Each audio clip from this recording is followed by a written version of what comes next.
Find the distance between a line, given here in vector form, and a plane, given in the standard form. The direction vector, first we need to make sure the plane and the line don't intersect, so they need to be parallel, which means that the direction vector of the line, which is -4, 5, 6, that vector needs to be parallel to the plane, which means it's going to be perpendicular to the normal vector to the plane. So 2, -2, 3. Are these in fact perpendicular? Let's check it by doing the dot product. So -4, 5, 6 dotted with 2, -2, 3. We add the product of the components. -4 times 2 is -8. Plus 5 times -2, which is -10, plus 6 times 3, which is 18, and this is -18 plus 18, which is 0, which tells us that these vectors are in fact orthogonal, and so therefore the line is parallel to the plane. So let's say the plane looks like this, maybe coming straight out at you, and then the line looks kind of the same, except it's not coming out at you. And then we'll put a point Q1 here in the plane and a point Q2 here on the line. We will erect the normal vector to the plane at the point Q1, so this is the normal vector to the plane. Then we will look at the vector from Q1 to Q2. We'll call that vector V.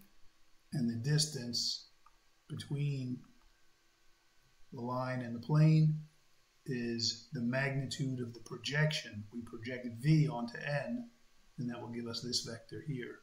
That's the projection vector, and the magnitude of it is our distance. So the distance between the line and the plane is the magnitude of the projection vector. We're projecting V onto the normal vector. Let's recall the projection of a vector onto another vector is a multiple of the vector that we're projecting onto, and the multiple, the scalar, is v dot n over n dot n. So let's get some details. The point Q1 is a point on the plane. So here's our plane. We have equals -2 here, and we have -2y. So let's let y be 1.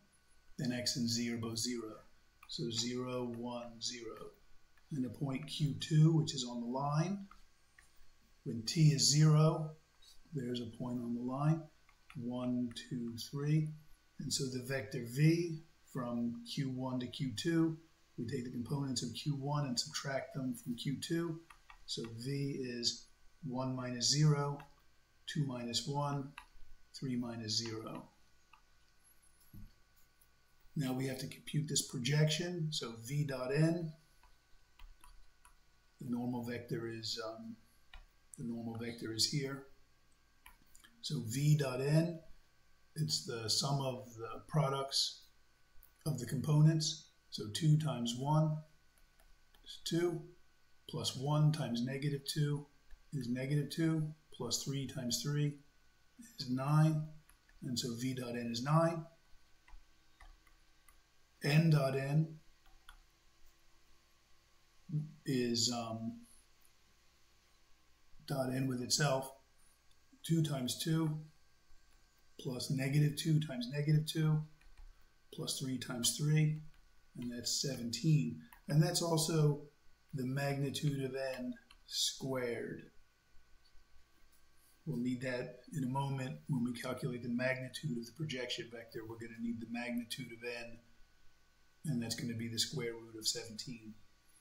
So the projection vector, the projection of v onto n, is a multiple of n. It's 9 over 17 times n. It's 9 over 17 times 2, -2, 3.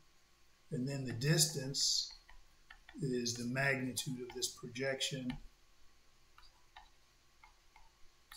which is 9 over 17. The magnitude of a multiple of a vector is the absolute value of that multiple, which is itself, because it's positive here, times the magnitude of this vector, which is the square root of 17. So there's our answer. The distance is 9 root 17 over 17, or 9 over root 17, either way.